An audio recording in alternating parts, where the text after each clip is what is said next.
Ora, bem-vindos a mais uma edição do seu Duelo de Ideias. Hoje vamos conversar, quiçá, o maior empresário dos Açores. Isso é que vamos saber se é ou não verdade. Chama-se Primitivo Marques, veio para os Açores aos 28 anos, mas isso são histórias que nós vamos, durante este programa, o nosso comentador Carlos Melo Bento vai saber. Antes disso, eu vou perguntar ao Engenheiro Primitivo Marques, Sr. muito obrigado por ter vindo, é ou não o maior empresário dos Açores?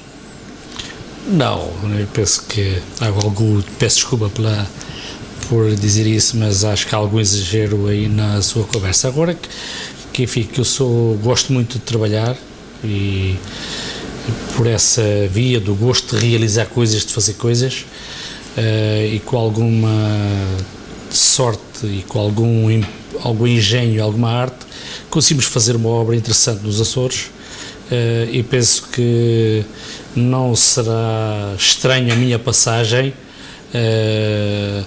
como pessoa aqui na Terra. Eu considero uma pessoa com algum valor nessa área, mas também não sou assim. Sou. Sr. Engenheiro, muito obrigado por ter aceito o nosso convite para vir aqui a este duelo de ideias. Nós temos uma tradição, começar por falar no próprio entrevistado. Quem é o Engenheiro Primitivo Marques? De onde é que nasceu? Como é que aparece nos Açores? Eu nasci na beira interior, perto de Abrantes, na terra, como eu costumo dizer, na terra da Esteva.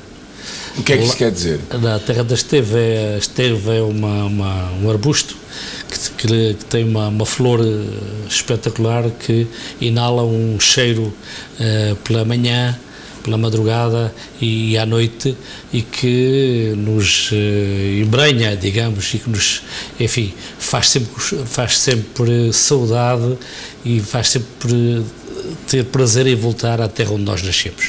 Todavia, a minha terra adotada de vida foi os Açores. Sim, mas já lá vamos. Agora, o Engenheiro nasce ali perto de Abrantes. Como é que se chamava a aldeia, ou como é que se chama a aldeia onde nasceu? É perto de Penhascoso, concelho de Mação.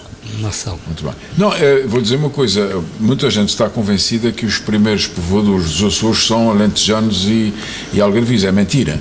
Grande parte mesmo dos povoadores de todas as ilhas vêm da beira. Sim. Vêm de Ceia, vêm de Abrantes, vêm da sua aldeia, parece que é o primeiro. Mas não é o único beirão que cá está, não é? Aliás, há muito no Micalense, muito feito em beirão. Temos persistência, muita vontade de trabalhar. O CG, quando chegou aqui, por aquilo que eu conheço de si, parece que sempre nasceu em São Miguel, mas não é verdade. O sujeito nasce em Penhascoso e depois vai para a escola lá. Sim, eu fiz a escola primária, depois fiz o secundário. Meu pai era... E na escola primária houve alguma professora ou algum professor que o marcasse já? Ou foi... A escola era risonha e franca ou não era? Eu tive enfim, não me envergonho de falar disso, embora eu tive uma infância um pouco complicada e complexa, que até os meus 9 anos vivi com os meus avós, porque eu nasci de uma relação não muito normal, e depois vieram-se a encontrar, o meu pai com a minha mãe, mas de facto vivi até os meus 4 ou 5 anos. Vivi só com a minha mãe. E vai para a escola aí? Eu estive na escola na minha aldeia, depois aquilo, portanto, ainda hoje há um despovoamento. E houve algum professor, eu pergunto-lhe, houve algum professor que o marcasse? Não conheço, já não me lembro do professor, era uma professora que de facto não me acarinhava muito, porque eu era considerado daqueles alunos mais reguilas, talvez. Mas o sujeito nunca foi reguila, pelo menos o seu trato é um trato de amigo sempre com toda a gente, não é? Até exagerado às vezes, não é? Sim, mas pronto, enfim, também tenho o meu feitio, como disse, teimoso. Mas o sujeito acaba a escola e vai para o liceu? Sim, estive no liceu de Mação. Depois, como o meu pai... Quanto tempo é que está em Mação? Tive 1 ano e pouco. Mação também é na beira? É na Beira, sim. E é muito longe da minha aldeia, fica a 3 km. E como é que o engenheiro ia para o liceu? A pé. Todos os dias? Todos os dias a pé, ir e vir. Depois, como o meu pai era encarregado de obras e andava de terra em terra, a uma certa altura eu não tive muito êxito escolar nesse liceu e acabei por ir ter com ele Faro. Algarve, completamente distante e diferente da Beira. A Beira é muito frio de inverno, penso eu. É muito frio e muito quente no verão. Não é? Fez bons amigos na Beira da infância ou nem por isso? Fiz alguns, quando era criança tinha sempre os meus amigos, mas depois desenraizei completamente. Então vai para Faro e fica muito tempo em Faro? Fiquei 2 anos. 2 anos foi quando o meu pai teve a fazer a topa. E no Liceu de Faro? No Liceu de Faro e na Escola Industrial também, estive nos 2 lados. Naquela altura, antes de Abril, quem fizesse, por acaso tive a sorte de fazer a admissão ao Liceu e à Escola Industrial. E passou nas duas? E passei nas duas, mas tive um mês, por graça, eu estou a contar isto, porque na altura, de facto, quem tivesse já 13 anos não podia ficar no Liceu. Exato. Tinha que, e por sorte minha, tinha feito o exame de admissão à Escola Industrial e acabei por ingressar nos cursos industriais das escolas industriais. Tive essa sorte. Podia ter corrido mal. Mas eu digo, teve a sorte de ir para a escola industrial, porque as escolas industriais desse tempo eram bons estabelecimentos de ensino. Eram, sim, senhor. Na área técnica, pelo menos. Eram, sim, senhor. Eram, de facto, boas escolas. E em Faro, algum professor ou o sujeito continua sem ligar aos professores nessa altura? Sim, não tenho registro, a não ser uma professora de português que eu era, de facto, ainda hoje sou um bocado figurulho a falar e às vezes não tenho... Mas o sujeito não tem nem sotaque beirão, nem sotaque algarvio. Não. Porquê? Penso que não sei. Portanto, nunca fez esforço para mudar de... Não fiz nenhum esforço. E, portanto, está 2 anos em Faro e depois? Depois venho para Torres Novas. Depois de Torres Novas... Continua no ensino secundário, portanto? Sempre no ensino secundário, sempre.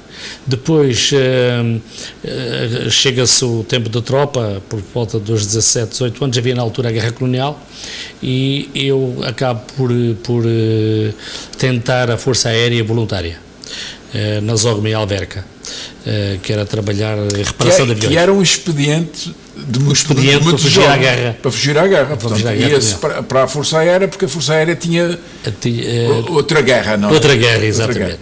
E entra em Alverca? Entrei em Alverca, entre os 16 e 18 anos, não tenho bem a coisa, e saí aos 24, portanto, teve cerca de 6 anos. Nunca foi, portanto, à África? Não fui, nunca fui à África. Portanto, fez... E o que é que se passa em Alverca consigo? Tira algum curso, algum breve? Tirei um curso de um dos aviões mais rápidos do mundo na altura, aviões de guerra, não é? Porque a gente reparava ali, era aviões de guerra. O T6, o DC6, o Norato... Portanto, já ligado à engenharia? Não ligado à engenharia. Não. Eu fui apenas... Era eletricista de aviões. Tirei um curso especializado, era até para ir para a base aérea da Bélgica, que hoje é cobiçada pelos americanos, salvo erro. Depois, como houve umas cheias em 69, aquilo rebentou tudo, os alemães saíram porque o curso que nós tirámos... Eu tenho a ideia que em Beja havia muitos alemães, não é? Mas não trabalhou com eles, não? Trabalhei, durante 6 meses trabalhámos. E esse contacto foi positivo? Foi, eu acho que para mim tocou muito a minha vida e ensinou muito o ter trabalhado com os alemães, e nomeadamente em Alverca do Ribatejo. Porquê? Pela organização, pela disciplina, pelo método de trabalho, enfim, como um jovem que era, enfim, marcou-me muito essa disciplina e serviu muito para a minha vida de hoje ainda, porque privilegiávamos muito determinados métodos de trabalho e seguimos determinados métodos que foram importantes e ainda hoje são importantes, digamos, ficaram entranhadas na minha personalidade. Muito bem. E nessa altura, portanto, eu acabo por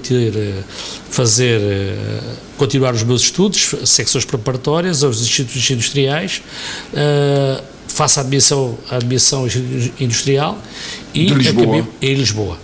E acabei por entrar. Depois, dentro do ensino, participei logo em abril já, participei num movimento para seguir a via única de engenharia em Portugal, do qual me orgulho muito. Não deu nada, porque houve, naquela altura, digamos, a chamada burguesia não concordava muito que as escolas industriais pudessem fazer parte do curso de engenharia, mas o nosso projeto era interessante. Era um projeto apadrinhado do Partido Comunista Português, embora, enfim, eu não tinha muito a ver com o Partido Comunista Português, todavia achava que era um projeto interessante, que era as escolas industriais dariam formação técnica aos alunos menos aptos. E os mais aptos iam, digamos, para a investigação científica. Achava o projeto muito interessante, trabalhei muito, fiz parte de um projeto que teve quase a ser assinado no Ministério da Educação. Já era o Veiga Simão ministro ou ainda não? Ainda não era, era o outro anterior. Em plena assinatura digamos, do protocolo ou do memorando de entendimento, acabaram por as escolas, nomeadamente o técnico e a Faculdade de Engenharia do Porto, recusarem a assinar essa situação. Ainda hoje continuo a acreditar que o projeto estava certo e continua certo, e acho que ainda merece porque entretanto apareceu uma série de institutos politécnicos por todo o país, e acho que até desvalorizou um bocadinho, peço desculpa se estou a ser um bocado exagerado, acho que desvalorizou um pouco, digamos, esse ensino, que na minha opinião eram boas escolas e eram bons cadernos. Esse seu espírito moderado é a herança do pai, é produto da sua vida? É mais produto da minha vida, porque eu fui sempre um pouco revolucionário, digamos assim. Mas não parece, o senhor é uma pessoa de consensos, não é? Porque a vida assim me dobrou, a vida dobrou-me, ou seja, os dissabores, os desgostos, as lutas que se têm que enfrentar na vida são de tal maneira... Toda a gente passa por isso, não é? Sim, toda a gente parte. Mas não sei aqueles que herdam dos pais já os empregos garantidos na empresa. Mas sabe que a minha vida profissional exige-me que eu tenha, de facto, alguma moderação e algum cuidado da forma agora, como... porque o senhor está no poder dentro da sua empresa e, consequentemente, e é uma empresa muito grande. Mas diga-me, não saltemos. Nós ainda estamos aí nessa luta para que as escolas industriais e os institutos industriais entrem numa hierarquia que acabe na licenciatura. E o senhor continua a estudar ou vai... Continuei, depois acabei de tirar o curso de engenheiro técnico, eu inscrevi-me no técnico para acabar a licenciatura. Naquela altura já os industriais eram 4 anos, com 2 anos da preparatória praticamente ficámos iguais, ficámos com 1 ano de diferença.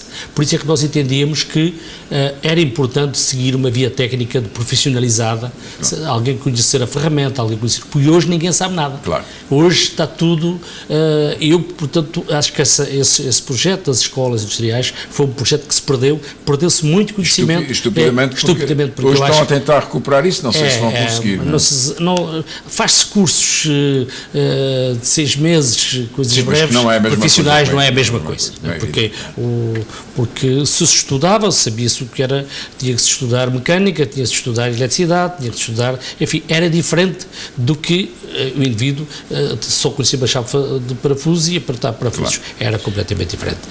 Mas conseguimos nessa luta passar os institutos industriais para os institutos superiores de engenharia, e tenho a honra de ter participado nesse momento revolucionário, digamos assim, nesse processo de revolução, em que, e fiz parte disso, para mim, é um orgulho. E acabaram os seus estudos aí, em termos teóricos? Basicamente, sim. E depois o senhor entra na vida prática? Sim, sim. Ainda em Lisboa ou sim, trabalhei em Almada durante 2 anos, com os comunistas. Gostei de trabalhar com eles, não me arrependi, trabalhava-se muito e duro, fiz parte de vários trabalhos, nomeadamente a recuperação de várias... Mas por conta das câmaras? Por conta da Câmara. Fui ser... Bom, eles tiveram câmaras exemplares, não é? Sim. Évora, por exemplo. A Câmara de Almada, apesar de tudo, tive o prazer de trabalhar com o engenheiro José Manuel da Costa Morgado, que se calhar o senhor conheceu, que foi responsável aqui da SAAGA, salvo erro, e do qual fui muito amigo e aprendi muito com ele a trabalhar. portanto ele era meu chefe direto, até me pôs o alcunha porque ele deu-me uma responsabilidade de modernizar os serviços municipalizados a nível da construção civil, e havia pessoas, como aquilo era uma Câmara Comunista, havia pessoas lá que pertenciam ao partido que se atravessavam para a coisa. E eu, entretanto, fiz algumas partidas, nomeadamente havia uma senhora de recursos humanos que não queria que o gabinete dela fosse ali ao lá, e havia um tubo que passava na porta e ela entendia que tinha que falar com os trabalhadores para partir o tubo. E eu não tinha condições de trabalho, fui ter com o engenheiro Morgado e disse ao Sr. Engenheiro: eu não tenho condições de trabalho, portanto o senhor ou me dá aqui uma carta branca para eu trabalhar, e o senhor diz que marcou-me aqui um prazo, ou então nós não conseguimos chegar ao fim. Eu pedi ao encarregado uma marreta, o tubo era de água, e arrebentei com o tubo. Claro que inundou aquilo tudo, foi uma chamado bombeiros, foi uma desgraça de caraças. Ele chamou-me lá acima, deu-me uma rebocada de morte e frente àquela gente toda. Mas no fim, quando as obras estiveram prontas, porque acabaram no prazo, ele fez-me um grande elogio em ata, que está lá escrito, portanto não estou aqui a pintar nada, e escreveu uma alcunha: o Selvagem. Portanto, de uma forma, e ficámos muito amigos. Ele depois eu estava aqui nos Açores, convidou-me para trabalhar onde está o engenheiro Aníbal Raposo, convidou-me na altura para ir para a Saga, mas eu estava com outras ambições já naquela altura, porque eu estava aqui na Edimar, mas estava já com outra ambição, estava já com a cabeça virada para arriscar a trabalhar por conta própria. E é da Almada que o senhor dá esse salto? Ou não? Não, eu vim para trabalhar aqui para a Edimar na altura. Quem era a Edimar? Era Edifer mais Etermar. Sim, e quem era? Vim trabalhar com o meu pai aqui para o edifício Solmar. O vosso pai é que era o dono dessa empresa? Não. O meu pai era apenas empregado. Empregado da Edifer. Portanto, tanto quanto eu sei, o seu pai é uma pessoa, até a Câmara já homenageou, sim. Já homenageou, porque ele marca um período também, não é? Sim, uma pessoa muito competente do ponto de vista profissional. E dinâmica, não é? Sim, e muito determinado, muito trabalhador, tinha uma capacidade que eu herdei, de facto, tive o privilégio de herdar isso dele, que é a capacidade de planeamento mental, ou seja, ver um bocadinho à frente dos outros. Isso permite ainda hoje, enfim, tenho esse predicado de ver as coisas praticamente concluídas, e isto permite planear rapidamente e não deixar que haja pontos mortos nos trabalhos. Isso é uma vantagem, claro, interessante. Portanto, o senhor é uma segunda geração, digamos, de empresários na construção civil. O seu pai já começa, não é? O meu pai era encarregado. O único empresário, de facto, da minha família fui eu. Portanto, o senhor é que dá o salto para montar a minha empresa. Para montar a empresa. O seu pai ainda era vivo? Era. Ele continuou a trabalhar na empresa onde estava, não concordou com o meu projeto, mas entretanto eu e a minha mulher decidimos arriscar, porque eu ganhava muito mal e, portanto, a vida aqui não era fácil, portanto tinha que arriscar ou ia-me embora. Quando revi para os Açores, decidi desfazer-me de todas as minhas coisas. O apartamento, o carro, tudo, para não voltar para trás. O que é que leva a decisão de vir para os Açores? Já conhecia os Açores? Porque eu não me estava a sentir, digamos, o meu desempenho na Câmara de Almada não me estava a agradar, quer dizer, não se estava a realizar. Não me estava a realizar. E, portanto, apareceu a oportunidade de vir aqui para a Edisor, para a Edimar, na altura, e eu ponderei com a minha mulher a vinda, não é? Já estamos em pleno no Consulado de Monte Amaral ou ainda não? Já estamos no princípio. Já estamos no princípio de Monte Amaral. E havia... A sua esposa teve importância nessa decisão? Claro que teve, portanto nós ainda hoje somos bastante unidos e comungamos muito das decisões. São uma equipe de trabalho. É uma equipa, porque a nossa família é curta e nós, enfim, praticamente sozinhos. E tiveram muita dificuldade no início da empresa aqui? Muita dificuldade, mas a primeira obra que nós fizemos foi comprámos ao Sr. Alcido Alves uns lotes de terreno, 4 moradias, tive a sorte de as vender imediatamente a 4 amigos nossos, que alguns ainda lá vivem, E depois fiz a primeira obra pública, que foi a Escola de São Pedro, na Loba de São Pedro. Tinha ficado deserta 7 vezes. E aí é que tem contacto com o governo de Mota Amaral diretamente? Aí o presidente Mota Amaral vai lá e nós fizemos aquilo. Tinha ficado 7 anos de deserto o concurso e eu tinha feito aquilo em 3 meses. E ele disse: olha, faz mais uma sala de aulas. E por acaso fiquei. Qual foi a impressão com que ficou a primeira impressão que ficou de Mota Amaral? Gostou da postura dele como governante ou não? Eu sempre tive algum distanciamento relativamente aos governantes. Claro, mas teve que ter ligação com ele. Sim. E o doutor era muito... Eu tinha um bocado de medo dele, porque pela sua postura, pela sua... Sim, ele criava uma certa distância. Eu tinha algum receio dele e digamos que dentro de só situações muito formais é que eu me aproximava dele e falava com ele, cumprimentava, mas não tivemos assim grandes conversas, nem grandes intimidades, enfim, não... Porque ele enfim... Eu percebia que, e naquela altura havia muito o sentido patriótico do ser Açores e açorianos, não é? E portanto... Isso sentia alguma frição, alguma coisa com a açorianidade? Mas sempre se deu bem connosco? Sempre fiz esforço para isso. Sempre fiz um esforço grande para isso. Mas não parecia esforço, parecia uma coisa espontânea. Sim, mas no sentido de não agredir, de não deixar que me interpretassem mal, porque havia de facto um espírito nacionalista muito forte, e o setor é exemplo disso, né? Embora o doutor fosse sempre, enfim, consigo tive sempre o maior das cordialidades e com todos os outros. Porque também era uma pessoa muito simpática e, portanto, sempre houve essa...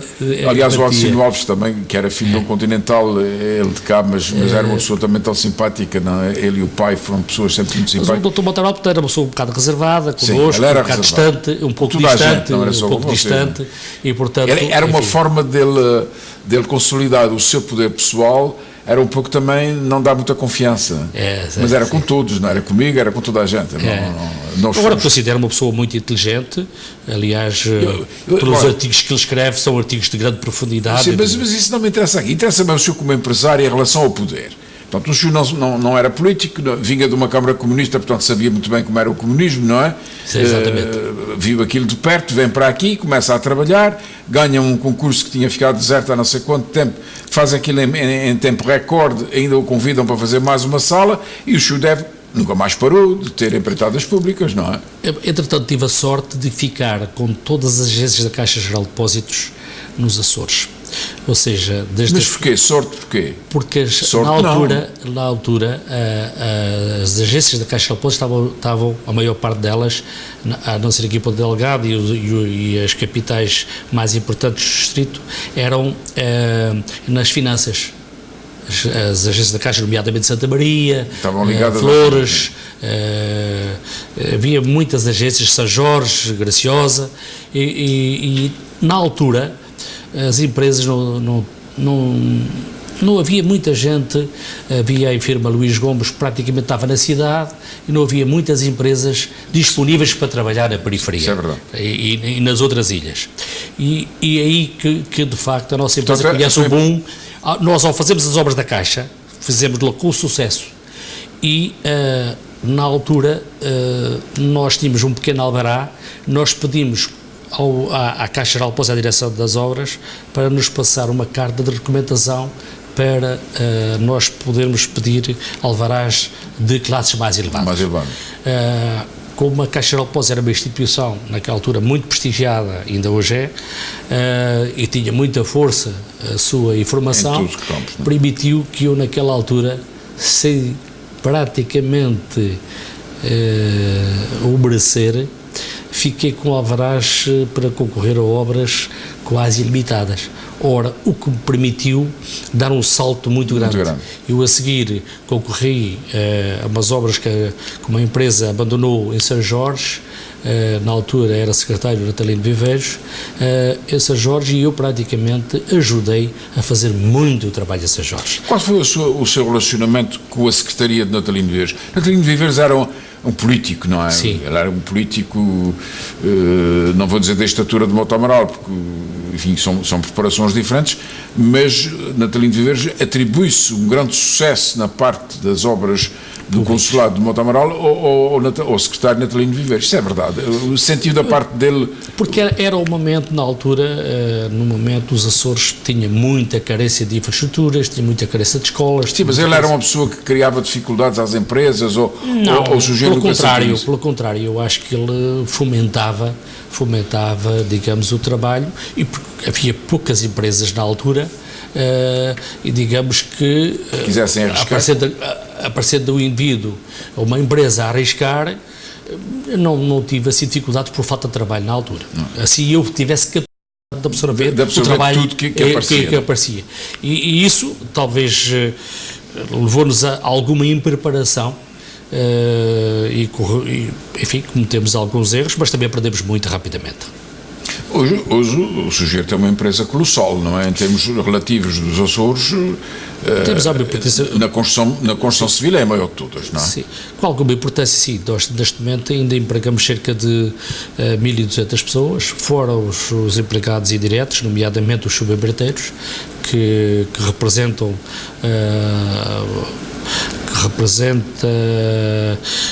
uma fatia importante nos salários do fim do mês, são capazes de representar mais umas 150 pessoas. Portanto, enfim, precisamos de ter uma gestão muito apertada para que tudo corra como deve ser. Eu acho, engenheiro, nós caímos nesta crise horrorosa desde 2008, não é? E o seu setor foi dos mais sacrificados, penso eu. Infelizmente foi. Como é que o senhor tem conseguido sobreviver a isso? Eu costumo dizer internamente que nós temos tido a arte de multiplicar os pães, tal qual Cristo, porque sem crédito ou um crédito relativo, só com pequenas ferramentas financeiras e vivendo com o pelo do cão, com as obras, com as faturações das obras, com tudo, eu acho que nós temos feito milagres. Temos multiplicado de facto os pães. Claro que tivemos que fazer alguma reestruturação das nossas organizações, reestruturações essas que não param, é conforme o tempo que passa, a gente vai melhorando, vai corrigindo, vai melhorando, vai corrigindo, vai tentando poupar, reestruturando, mas, enfim, não tem sido nada fácil. Acho que nós temos multiplicado, de facto, os pães. O senhor apanhou João Bosco Mota Amaral e Carlos César. Houve, em relação a si, como grande empresário, alguma diferença de comportamento entre os sociais-democratas e os socialistas, entre Mota Amaral e Carlos César? Em relação a si. Eu era o homem, era do PSD, na altura do Dr. Mota Amaral. O Dr. Mota Amaral sai do poder e entra o Carlos César. Claro que eu fui castigado, digamos assim, durante um ano ou dois, de tal maneira que nós tivemos que encolher e procurar serrar fileiras. Nós, felizmente, temos quadros, temos operários, temos gente que desde pequeninos trabalham connosco e essa é a nossa grande força, a nossa alma, o nosso coração. Ainda hoje é assim, porque são pessoas praticamente um pouco mais novas que eu, para aí, em média 10 anos, mas temos uma estrutura de gente capaz, de gente que se formou na empresa, que galgou com a empresa, ganhou e aguentaram esse período. E depois ele abre, o governo Carlos César abre as portas ou não? Há um momento que ninguém nos pode tirar e que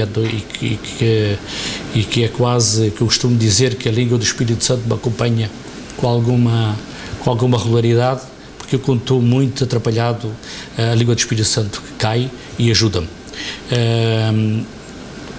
O senhor é um homem religioso? Eu não sou praticante, mas sou um homem que, enfim, de certo modo, sou um homem religioso. Acredito em sinais. E eu acho que tenho tido, como é que se diz, quando éramos crianças, temos sempre o anjo da guarda. Eu acho que tenho tido sempre, que chamo-lhe o Espírito Santo. De vez em quando o Espírito Santo dizia que cai aquela língua, que traz a luz para nos criar o problema. tive nesse momento de crise da nossa organização, tive um momento que levou a que eu comprasse os terrenos da Marconi na Avenida E. E tive a sorte do crédito também nessa altura. Estamos a falar de 3,5 milhões de euros naquela altura, era muito dinheiro, e comprou os terrenos todos da Marconi, que é aquela língua que neste momento é a Avenida E e que permitiu a abertura daquela... Mas isso ainda Monte Amaral ou já Carlos César? Já Carlos César. Portanto, esse é o mote da pressão política que eu sofri para resolver a minha vida, para a minha empresa não cair. E pronto, eu comecei com muitas dúvidas, com o nosso pessoal, com os nossos engenheiros, com os nossos encarregados, com muitas dúvidas. E arrancámos com a primeira fase da Avenida E, do lado esquerdo, onde está na altura o Lady Inn, que tive o prazer também de fazer. Acho Quem é o arquiteto daquela? É seu? O arquiteto? Não, é o arquiteto Paulo Macedo e do arquiteto meu amigo, portanto, que elaboraram aquele navio encastrado ali na terra, que me pareceu uma boa peça de arquitetura, embora esteja com alguns aspectos degradados, mas de qualquer maneira acho que é uma peça importante. O engenheiro tornava a fazer igual, o edifício não lhe dava nenhum toque, mantinha aquela...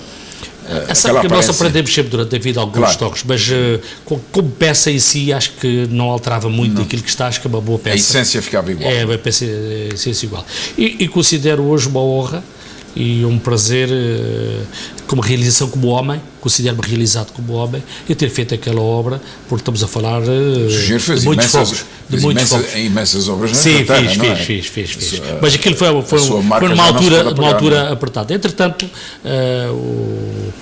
digamos, a política fez as pazes comigo e hoje estamos bem e servi-me de exemplo para não me meter em muitas coisas, e para mim vale se as pessoas me acarinharem, eu estou ao lado delas, claro, e estou cúmplice com elas. Mas já agora atrevia-me a fazer esta pergunta, porque isto é importante para nós, açorianos, não é? E o senhor já é açoriano, já está há mais tempo cá do que esteve fora, não é?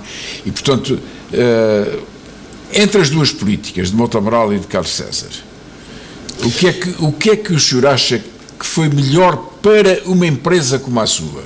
Independentemente de sentimentos ou de simpatia. Que o presidente Carlos César foi mais corajoso e mais aventureiro no desenvolvimento dos Açores do que foi o Monte Amaral.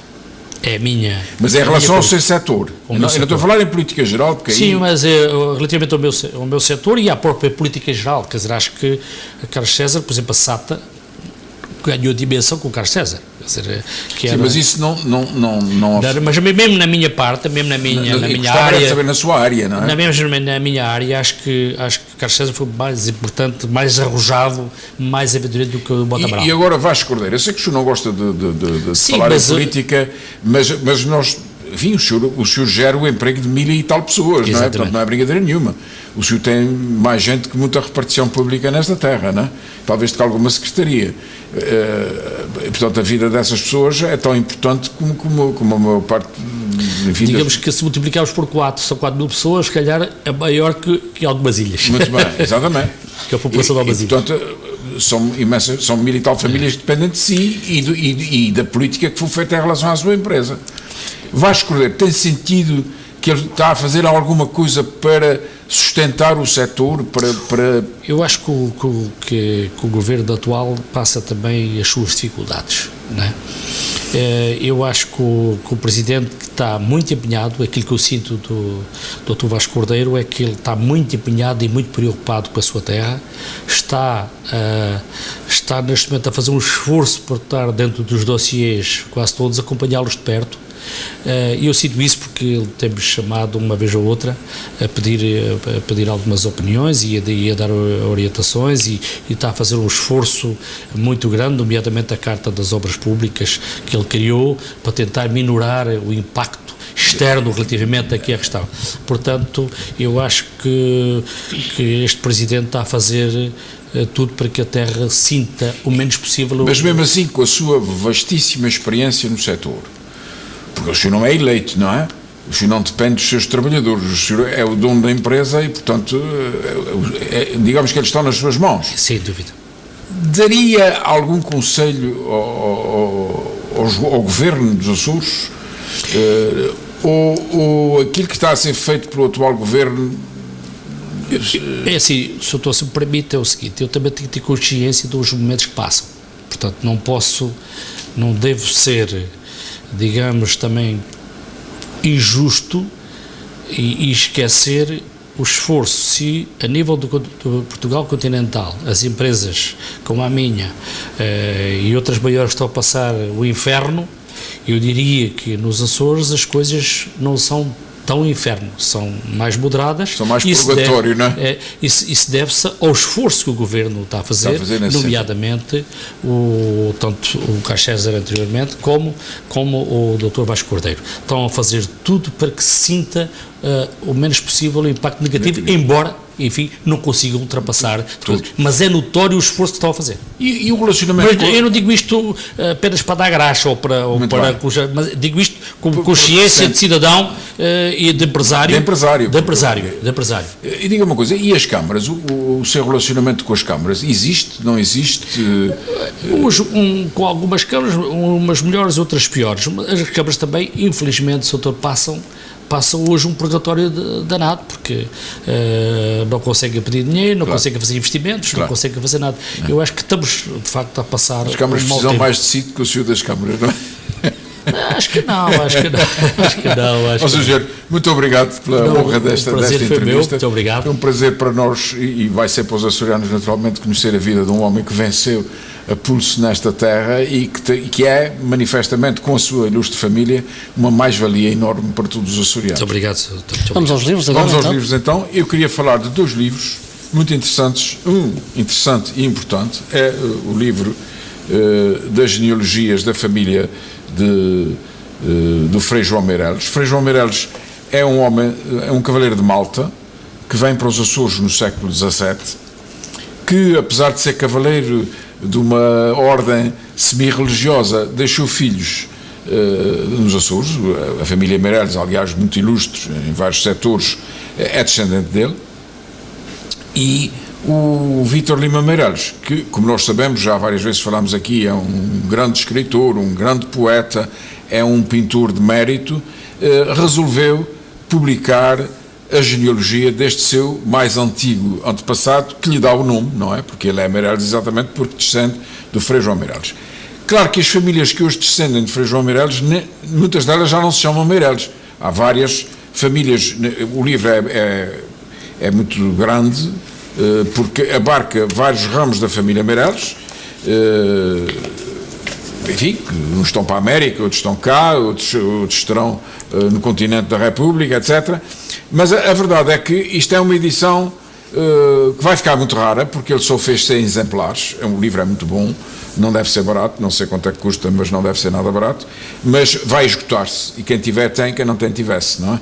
Portanto, é uma obra preciosa, porque a genealogia, como sabem, é uma ciência auxiliar da história, mas sobretudo é a genealogia de uma família que não se sabe bem de onde é que vem da parte do continente.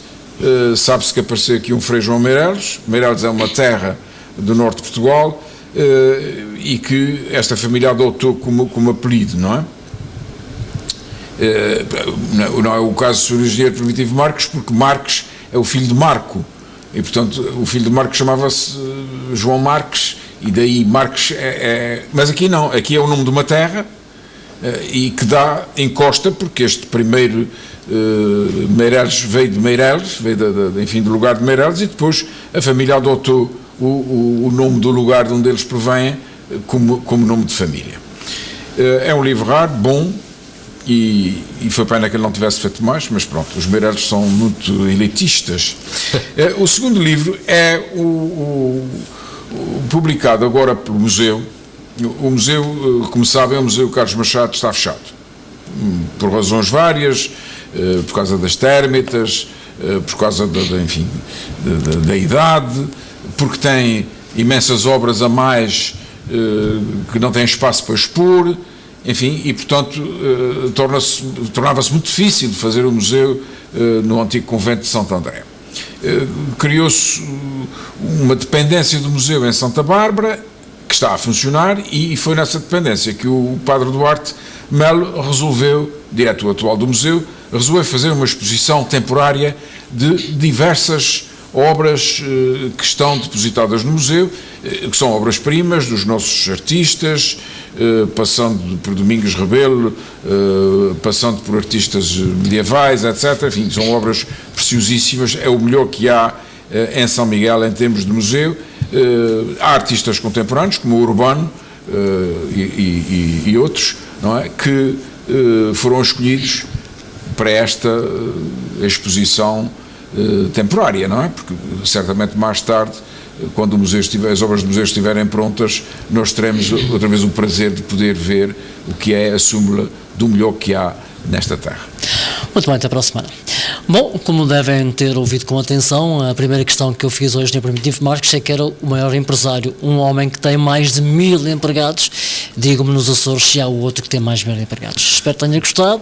Para a semana a SMTV volta com mais um duelo. Até lá.